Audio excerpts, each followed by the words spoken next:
Is that you get 8 hours of, so it just goes and goes and goes. Yeah, everyday carry. Here's the question.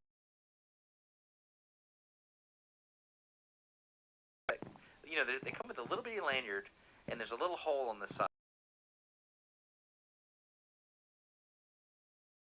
Put it on one, and I was like, yeah, I don't need it. It's just not how I carry around earbuds.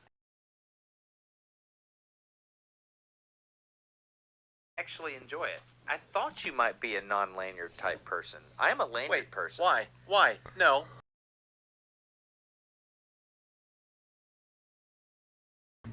You seem like the kind of guy that's like, no. It just seems like you're more of a free pill kind of guy. What the heck does that phrase even mean? I don't know. What are you doing? I know. I just call it the pill, the charging pill. And okay. I thought about it. I was like, I am a lanyard guy because I like to spin the lanyard on my finger because I like the weight. Oh, like the lifeguard when you were 13 at the pool. Yeah, exactly. I love doing that. And you just seem like the kind of person that wouldn't do that. I'm thinking about like angular momentum, and then I can use my other finger to shorten the length of the lanyard. So like you're spinning on one finger, right? And then you put your other finger up there. That makes. No, it is. It's just like the whistle with the lifeguard. I understand exactly what you're talking about. No, I don't think you do. Do you know the shape of the curve that the lanyard makes when you constrain it like that? The shape of the. What are you talking about? No, I don't know the shape of the curve. If you were to plot the Raycons as you spin them around your finger, and when you put your second finger there and you constrain it so that it has to wrap around your fingers, there's a name for the curve that the Raycon charging box would draw, and it is an involute curve. That's the name of that curve. There's a name for it. Yeah. No, I did not know that, but I like learning. Yeah, and that's the curve that is the optimum curve for gear teeth. Anyway, we can talk about that later. Wait a second. An involute curve. So, what makes it an involute curve? Is it the fact that it's a decreasing orbit with each rotation? Exactly. That's it. Really? Yes. And so, I don't know, there's a whole thing about that. I'm going to go into that later in this other thing. But I just want you to know that. And I knew, without you telling me, that you would be a non-lanyard person. So, whether you're a lanyard person or a non-lanyard person, third chair, please consider supporting No Dumb Questions by going to buyraycon.com/NDQ, and that gets you 15% off your order. And that's it. It's that simple. Yeah, there's a reason that these, specifically the everydays, have like 48,000 5-star reviews floating around out there. It's just good gear. Buyraycon.com/NDQ for 15% off your order. No matter what line of earbud you want to use, Raycon's got you covered. They're great. Seamless pairing. They're a wonderful product. I love them. Buyraycon.com/NDQ. Okay, we got Grant Sanderson on the line. Grant, you hear us all right? Oh yeah, I hear you perfectly. Glad to be here. We've been talking about calculus. I know embarrassingly little about this, and what we're discovering is that it's something we already knew. Destin's a very good teacher. I'm a guy who really enjoyed trig in high school. I really liked my physics classes. I really enjoyed geometry in like 7th, 8th grade, whenever that was, but my college and graduate and postgraduate studies didn't have me around mathematics a lot, other than some really abstract philosophy that is kind of mathematical in nature. So I think calculus came up at some point. I think I had a class or something like it, but I don't know what I'm doing at all.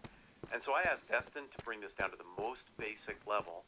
And one of the questions I asked him that I think we wanted to get your take on was, if geometry studies shapes, if trigonometry specifically focuses on triangles, what does calculus do in the most basic of forms? I mean, it sounds like you're most of the way there, honestly, if you love trig and you love geometry.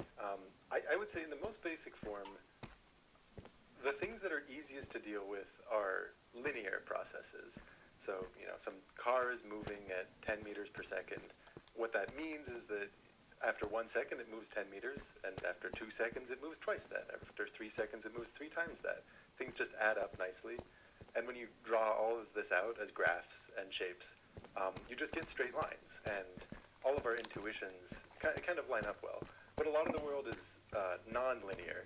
So, if I say you have an investment and your money grows 50% every year, after the first year, it goes from $100 to $150. After the second year, it goes from 150 to, what would be, 225. So it's not just stacking up like $50 each year. The amount it's growing depends on the amount that's already there. And if you were to graph your money over time, it doesn't look like a line anymore. It looks like a curve. And so in the broadest possible sense, what calculus is doing is it says, hey, we understand the linear stuff. We can deal with that great. How can we use our understanding of the linear processes to and map that onto the nonlinear ones?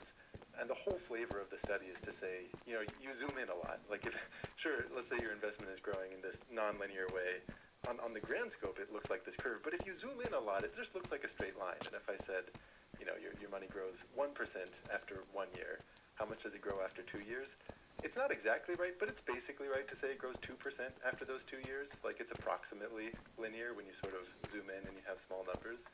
And so the whole art of calculus is just kind of taking that stuff that we do understand and then trying to say how do we piece it all together in the more complicated situations where it's the whole wide suite of all the interesting things in the world that aren't just straight lines. It's whatever curve you want to draw. And that might sound vague, and it's easiest to understand when you have a very specific problem you're working on and you want to know the specific answer to it. But you asked a broad question, and that's probably the broad answer.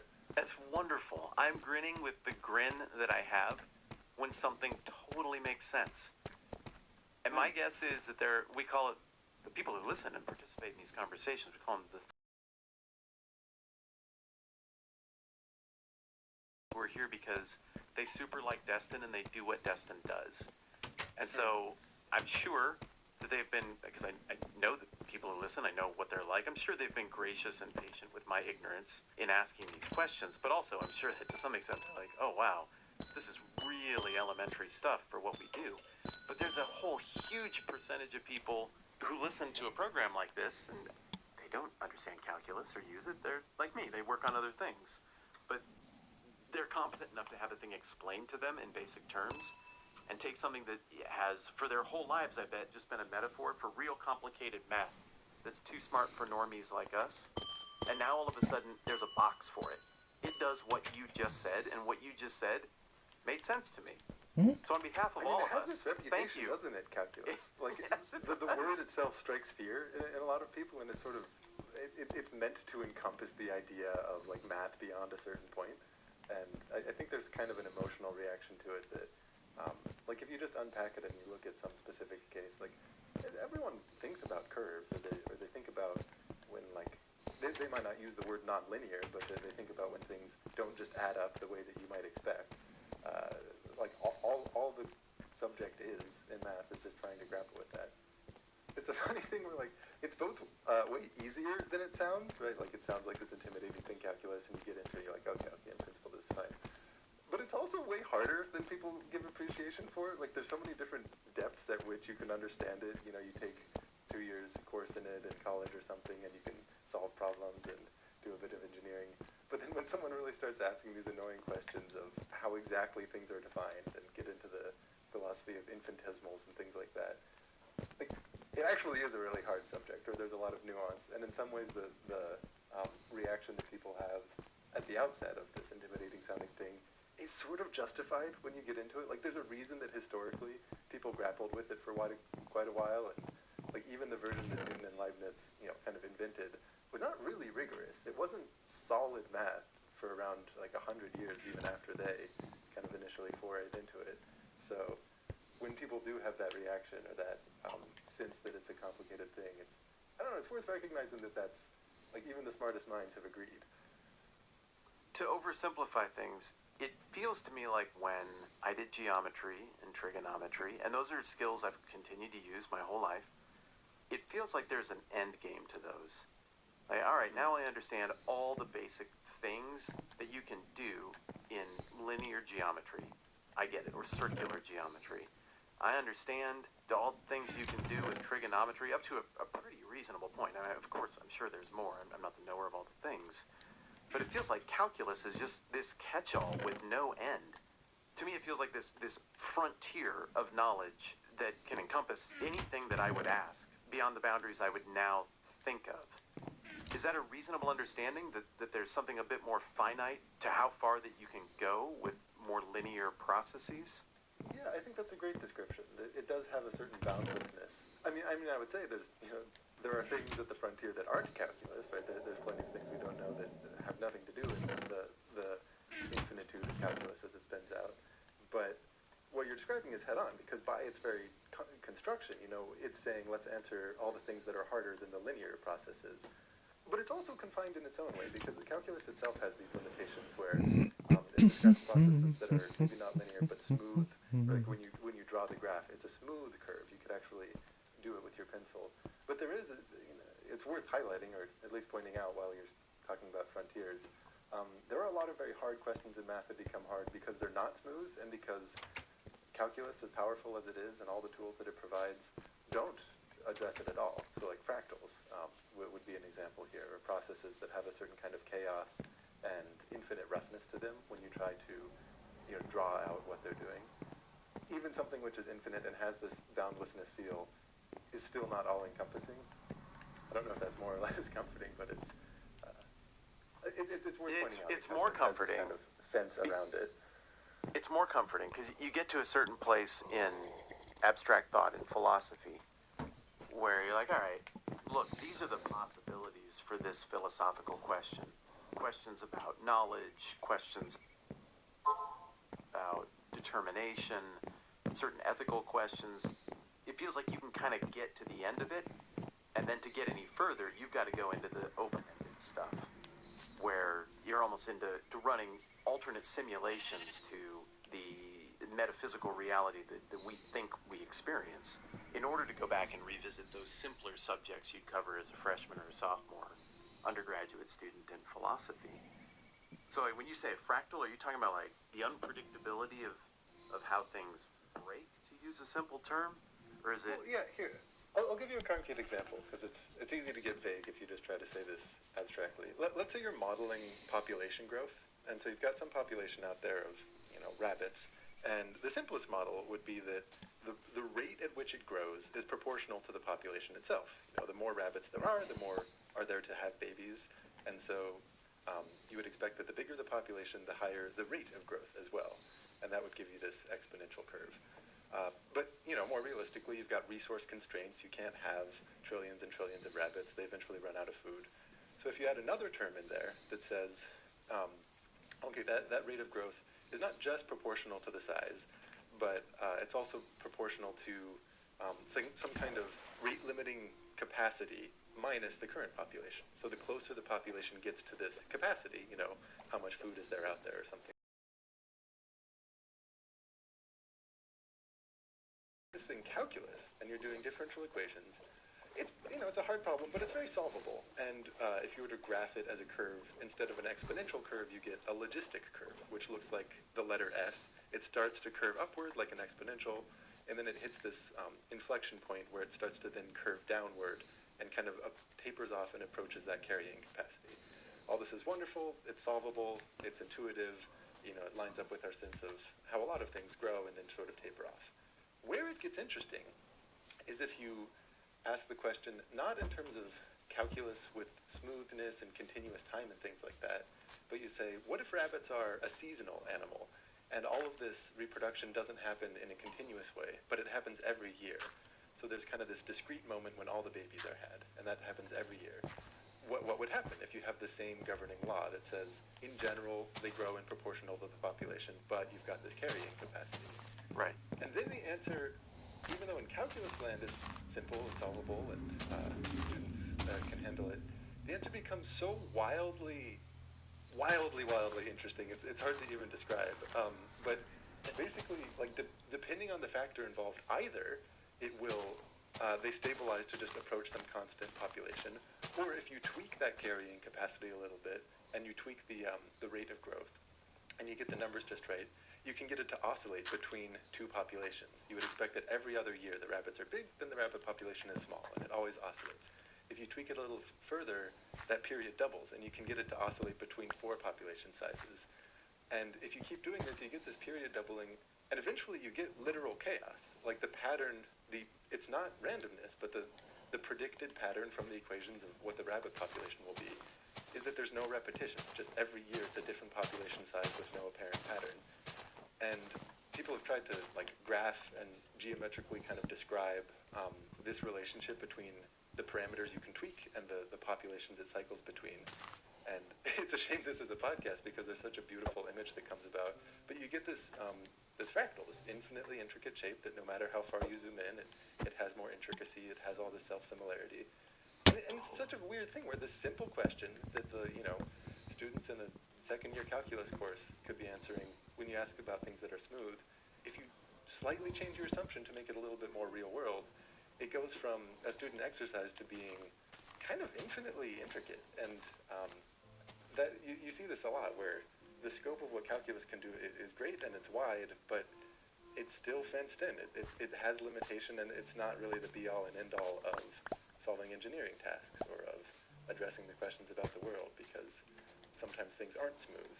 And in the same way that, trigonometry, or not trigonometry, but let's say that in the same way that the simple stuff is limited by being linear and calculus breaks out of that, it has its own,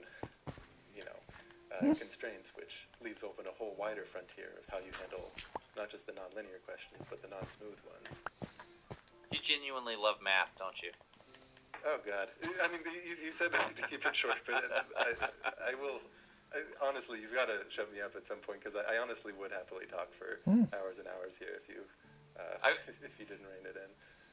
I'm going to do that now. I'm going to shut you up, Grant. But you do have a podcast about this, right? Yeah. It's recently started. It's just called the 3v1b podcast, and it's just chat with mathematicians of all flavors. That's awesome. And I assume you talk about little things like what is calculus, right? Just the simple stuff? Yeah. Wait, why are you laughing? No, you joke, but I think like the episode with Steven Strogatz might have included just that. That's fun. Hey, Grant, thank you so much, man. We really appreciate it. Anytime, yeah. Glad you're engaging with this stuff. Yeah, I feel like I've learned a ton in the 70 minutes we've been sitting here talking between you and Destin.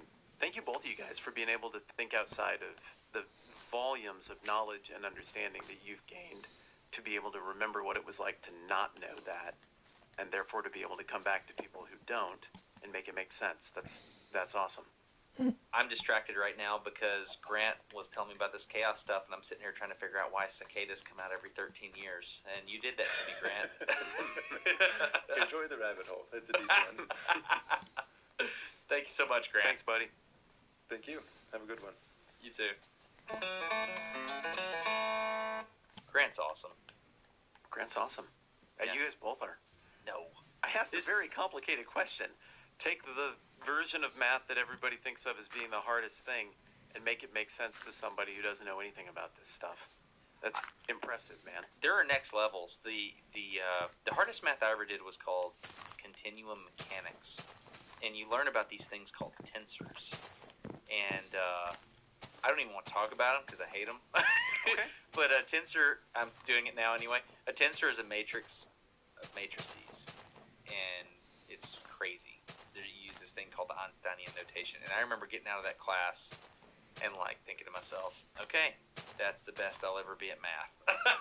That's my limit. And it was limited, and the reason I hit that limit is because a lot of the reason was because it goes beyond three-dimensional space so far that you can't visualize it. You have to there's this next level to your brain. I don't know, it's crazy. So I felt that when I got to subjunctive mood in Spanish. That was the moment where I was like, man, I either got to keep powering or I'm done, because that hurts. I just don't conjugate verbs in Spanish. Hey, you know what? It'll get it done. It'll get it done. Hey man, this was great. Thank you for. I know a lot of times, I'm thinking back to the Dead Sea Scrolls episode where I was so out of my depth, and I just got to sit back and ask questions, and I really enjoy these kind of things. It feels weird being in the. I'm doing air quotes here, the teacher seat. So I appreciate the way you were challenging me to, when you go back to the fundamentals that's when you really learn. Like the ability to understand something enough where you can share that information with someone else. That's really, really cool, and I really appreciate you taking me there. My disciplines are much more accessible at the basic level. Story, narrative, philosophy, history. Everybody thinks about that stuff. The stuff that I've asked you to try to walk me into, like the the propulsion episode, this conversation, like I don't even know the terms. Normal people we never think in these categories. We have no idea how to get there. The task of you asking me to explain the Dead Sea Scrolls, which is something you'd already heard of and had a conception of, is a much simpler task that sets me up to make for a much easier back and forth without anybody really being in the seat of teacher. There's just no other way to slice it. If I come to you, I'm like, dude, explain calculus. I'm putting you in the seat of the knower. The conversation, all I can do is sit and learn. And I think you do a great job of navigating that. Even just sitting here in the room with you socially, you do a good job of not making me feel like a big dumb idiot for not knowing. So whatever. I like the way you handle it. This is one takeaway I would love to give you, that there's no math words associated with it at all. But it goes back to that little mental moment I had in the car as a kid. Mm-hmm. Get something and hang it from the rearview mirror in your truck and drive just like you normally drive. And it just, what? Why are you looking like that? You don't like to hang things from the mirror. I really don't. I'm listening. I'm listening. A suggestion, okay, just as an experiment, hang something from the rearview mirror of your truck, drive, and see if you can drive smoothly without making it oscillate. Because if you do that, you're a good driver. And so, oh my goodness, look what just happened. You know what I'm saying? Okay, and what do you know about me and dashes? You don't like things on your dash. Don't put anything on the dash. Nothing. I don't want anything on the dash. You have a notebook in the dash compartment on your truck, and it makes you mad.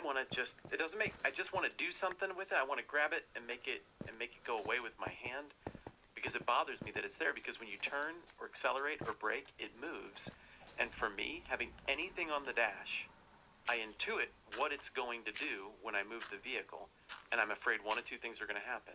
One, I'm going to start playing a game with it. Just one of those little stupid games we play, like don't step on that crack. I'm going to make it to that tree before the car gets to me. Yeah. Like whatever nonsensical thing we do in our brain, I'm going to do something that affects the larger world around me with a great big vehicle, and that thing's going to move. So it is little micro calculus that is seeping into my world subconsciously when I don't like things on the dash. The other thing I'm afraid that I'm going to do is because I don't want the thing to slide or move, it will affect my driving decision making as I try to keep the thing from sliding across the dash instead of trying to make the world work better. So you're focused inward instead of, I see. And what I'm saying is I've taken your advice. Like when things are on the dash, I do note that, and I do internalize it, and it's something that I've thought about that for you and me has just been an ongoing thing to rib me about for my psychosis. But maybe there's actually some of your world and what bothers me about having things on the dash. My daughter's learning how to drive, and that's the way I explained it to her. I was like, you need to not be accelerating at all times, like your mother. Like I'm gonna accelerate to the next stoplight so I can brake really hard. I would like to initiate a new policy where we each get one can't edit that out token that we can use. No, I want to edit that out. I got a token. It's in my hand, and I'm using the token. I love you very much, darling, and